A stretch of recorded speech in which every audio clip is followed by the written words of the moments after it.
नमस्कार दोस्तों, आज हम अखंड भारत के ऐसे शासक के बारे में बात करेंगे जिन्होंने मौर्य साम्राज्य का अंत कर दिया। मौर्य साम्राज्य का अंत करने के साथ साथ ही उन्होंने बौद्ध धर्म की जो धारा उस समय मौर्य साम्राज्य के अंतर्गत बह रही थी उस पर बिल्कुल रोक लगा दी और हिंदू धर्म की जो मानने वालों की संख्या लगातार घटती जा रही थी उन्होंने उसको पुनर्स्थापित करने का प्रयास किया। वैदिक धर्म सनातन धर्म को पुनर्स्थापित कर दिया और एक नए वंश की नींव डाली जिसे सुंग वंश के नाम से जाना गया और भारत का पहला गैर क्षत्रिय राजवंश कहलाया जिसे ब्राह्मण साम्राज्य के नाम से जाना जाता है। दोस्तों, सोंग वंश ने भारत पर अखंड भारत पर 185 ईसा पूर्व से 73 ईसा पूर्व तक शासन किया था। इनमें से सोंग वंश के संस्थापक थे पुष्यमित्र सुंग। उन्होंने 36 वर्षों तक शासन किया था। पुष्यमित्र सुंग एक काफी योग्य और पराक्रमी और प्रतिभाशाली शासक थे। दोस्तों, पुष्यमित्र सुंग ने अंतिम जो मौर्य सम्राट थे बृहदत्त, उनकी हत्या की थी।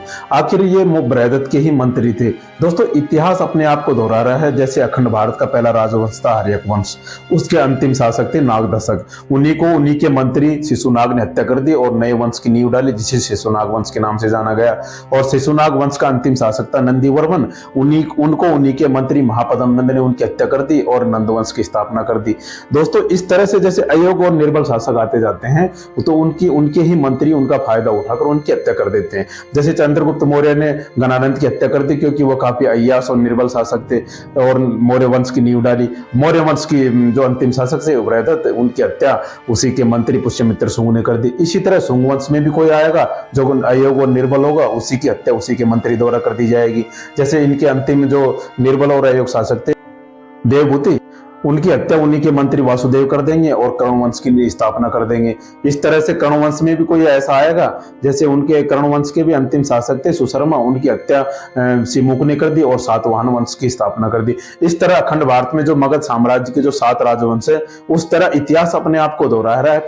दोस्तों, इतिहास हमें यह सिखाता है, इतिहास यह सिद्ध करता है कि जब भी आप कमजोर पड़ोगे आपके आसपास जो ताकतवर लोग हैं आपके ऊपर हावी होने का प्रयास करेंगे। यह इतिहास हमें सिखा रहा है। जैसे इतिहास यह दोहरा रहा है, अपने आप को दोहरा रहा है। समाज में, आप परिवार में जब भी आप कमजोर पड़ोगे, संगठित नहीं रहोगे, या कोई राज्य हो या स्टेट हो या देश हो, जब भी आप कमजोर और निर्बल होंगे आपके आसपास के जो ताकतवर लोग हैं आपके ऊपर हावी होने का प्रयास करेंगे। इसलिए दोस्तों, इतिहास से हमें यह सीखना चाहिए कि हमेशा ताकतवर और मजबूत और संगठित रहना बहुत जरूरी है। दोस्तों, हम देख रहे हैं कि किस तरह से एक राजवंश की जो अंत हो रहा है वो निर्बल और अयोग्यता की वजह से हो रहा है और दूसरे राजवंश की नींव पड़ रही है। इस तरह अखंड भारत पे 7 राजवंशों ने शासन किया था जिसमें 5वां राजवंश सोंग वंश के नाम से जाना गया। दोस्तों, पंडित पुष्यमित्र सुंग ने ब्राह्मण साम्राज्य की स्थापना कर दी थी। उन्होंने बौद्ध धर्म का जो प्रसार हो रहा था उन पर रोक लगा दी और बौद्ध धर्म को बिल्कुल नष्ट करने का प्रयास किया। लेकिन जब जनता विरोध करने लगी, क्योंकि उस समय बौद्ध धर्म को मानने वालों की संख्या काफी बढ़ गई थी, जब जनता विरोध करने लगी तो इनको धीरे धीरे समझ में आया कि ये विरोध काफी बढ़ रहा था। तो इन्होंने क्या किया कि सांची का जो स्तूप है उसको दुगुना करवा दिया, बरहूत का जो स्तूप है उसको दुगुना करवा दिया, उसके आकार को दुगुना करवा दिया और सांची के स्तूप की जो खिड़कियां हैं उसको तांबे का बनवा दिया और बरहूत के स्तूप की खिड़कियों को पत्थर का बनवा दिया ताकि लोगों को ये लगे कि ये बौद्ध धर्म के विनाशक ही नहीं बल्कि संरक्षक है। तो इस तरह उन्होंने जनता को साधने का प्रयास किया, अपने साम्राज्य के लोगों को साधने का प्रयास किया। दोस्तों, इसे कहते हैं समझदारी। उन्होंने एक तरफ से तो बौद्ध धर्म को रोकने का प्रयास किया और दूसरी तरफ के उनके कुछ जो प्रमुख स्थान थे, सांची का स्तूप, बरहूत का स्तूप, उनको आगे बढ़ाने का प्रयास किया। जो हम वर्तमान में देखते हैं ना, सांची का स्तूप और बरहूत का स्तूप, इसमें क्या है, जो अभी पुष्यमित्र सुंग की देन है। ये जो वर्तमान में हम देख रहे हैं, ये आकार हम देख रहे हैं, ये पंडित पुष्यमित्र सुंग की ही देन है।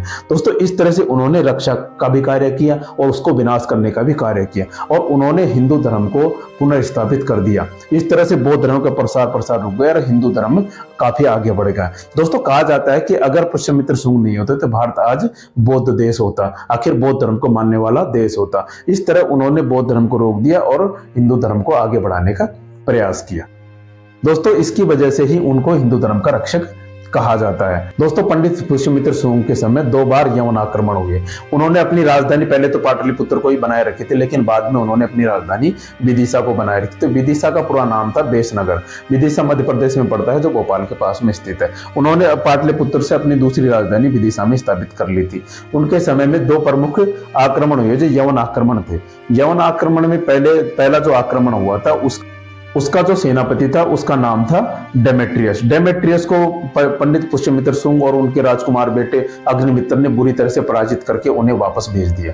और दूसरा आक्रमण हुआ था मिनांडर के नेतृत्व में। मिनांडर ने को भी पंडित पुष्यमित्र शुंग ने बुरी तरह से हरा दिया था और उनको वापस भेज दिया था। मिनांडर जब वापस भारत से जा रहा था तो उनकी जो मुलाकात एक बौद्ध धर्मगुरु थे, उनका नाम था नागसेन। नागसेन से हो गई, जिनके प्रभाव में वो आ गए। नागसेन से प्रभाव में आने के कारण मिनांडर ने बौद्ध धर्म धारण कर लिया था। दोस्तों, भारत की संस्कृति और भारत की सभ्यता इतनी महान थी कि जो भी कोई बाहर से आता था वो इसमें समाये बिना या इसको अपनाए बिना नहीं रह पाता था। दोस्तों, उसी समय पंडित पुष्यमित्र शुंग के ही समय में विदर्भ जो महाराष्ट्र में पड़ता है, बरार में, वहां पर उत्तराधिकार के लिए संघर्ष चल रहा था। वहां का राजा निर्बल हो चुका था और वहां के जो राजकुमार थे वो उत्तराधिकार के लिए संघर्ष कर रहे थे। इसका फायदा उठाकर पंडित पुष्यमित्र शुंग ने इस जो विदर्भ जो महाराष्ट्र का जो एरिया है उसको कब्जा करने की सोची और अपने राजकुमार बेटे अग्निमित्र को वहां पर भेजा। अग्निमित्र ने उस विद्रोह को पूरी तरह से दबा दिया और दबाने के साथ साथ ही सफलता वहां पर पाई। लेकिन वहां पर एक घटना और घटित हुई। विदर्भ की राजकुमारी थी मालविका। वह काफी खूबसूरत और काफी सुंदर थी, जिसके चर्चे दूर दूर तक थे। जब अग्निमित्र की मुलाकात मालविका से हुई तो वो दोनों आपस में प्रेम में पड़ गए। प्रेम में पड़ने के साथ साथ अग्निमित्र वहीं पर रहने लगा और इन्हीं अग्निमित्र और मालविका की प्रेम कहानी के ऊपर कालिदास ने मालविका अग्निमित्र लिखा था। इस तरह दोस्तों, अग्निमित्र वहां पर प्रेम में पड़ गए थे। प्रेम में पड़ने के साथ साथ ही वहीं पर रहने लगे थे, लेकिन पंडित पुष्यमित्र शुंग ने उन्हें वापस बुला लिया था। दोस्तों, इस तरह से कालिदास उस समय पंडित पुष्यमित्र शुंग के समकालीन थे। दोस्तों, शुंग वंश के इतिहास में ही अनेक पुस्तकों की रचना की गई। जैसे बौद्धों का प्रमुख धर्म ग्रंथ है, जहां तक वो इसी समय लिखा गया था। कालिदास ने तो कई पुस्तकों की रचना की थी और मनु ने मनुस्मृति लिखा, चरक ने चरक संहिता लिखा, गार्गी ने गार्गी संहिता लिखा। पाणिनि ने जो संस्कृत की प्रमुख व्याकरण की प्रमुख पुस्तक है अष्टाध्यायी की रचना इसी समय की थी और जिनसेन ने हरिवंश की रचना की थी। इस तरह जो साहित्य रचे गए, जो किताबें लिखी गई, वो इस काल में बहुत सी किताबें लिखी गई। दोस्तों, पंडित पुष्यमित्र शुंग ने उस समय 2 अश्वमेध यज्ञ भी पतंजलि के नेतृत्व में करवाए थे। उस समय पंडित पुष्यमित्र शुंग से बड़ा राजा या ताकतवर राजा कोई नहीं था और अखंड भारत पर उनका एक छत्र साम्राज्य स्थापित उन्होंने कर लिया था। दोस्तों, इतिहास में यह जानकारी हमें मिलती है कि पंडित पुष्यमित्र शुंग ने कलिंग पर आक्रमण किया था। उस समय वहां के शासक खारवेल थे। खारवेल ने कलिंग में वो पुष्यमित्र शुंग को हरा दिया था। यह जानकारी हमें इतिहास से मिलती है। उनकी एकमात्र हार हुई थी, वो कलिंग नरेश खारवेल ने की थी। दोस्तों, हमने पढ़ा था कि अशोक ने भी कलिंग पर आक्रमण किया था और उन्होंने कलिंग के जो शासक थे नंदराज, उनको हरा दिया था। कलिंग युद्ध के बाद ही अशोक का हृदय परिवर्तन हो गया था। उसके बाद वहां का शासक खारवेल बना था और यहाँ का शासक पुष्यमित्र शुंग बना था। दोस्तों, शुंग वंश के समय में ही एक यवन राजदूत भारत आया था, उसका नाम था हेलियोडोटस। उस समय अखंड भारत का शासन भाग्यभद्र के हाथों में था, जो शुंग वंश का ही एक राजा था। दोस्तों, भाग्यभद्र के समय जब विदिशा यहाँ की राजधानी हुआ करती थी, उसी समय में ही हेलियोडोटस भागवत धर्म के प्रभाव में आ गया था और उन्होंने भागवत धर्म ग्रहण कर लिया था और उन्होंने विदिशा में एक अभिलेख लिखवाया, उसका नाम था गरुड़ ध्वज अभिलेख। गरुड़ ध्वज अभिलेख में उन्होंने भगवान विष्णु के बारे में लिखवाया है कि वह देव देवस्य हैं। देव देवस्य मतलब देवों को देव है, देवों में महान देव हैं। इस तरह से उन्होंने गरुड़ ध्वज अभिलेख, जो प्रमुख अभिलेख माना जाता है, उसकी रचना हेलियोडोटस ने की थी। दोस्तों, शुंग वंश का अंतिम शासक था देवभूति काफी अयोग्य और निर्बल शासक थे, जिसका फायदा उठाकर उन्हीं के मंत्री वासुदेव ने उनकी हत्या कर दी और अखंड भारत के छठे राजवंश कर्ण वंश की उन्होंने स्थापना कर दी।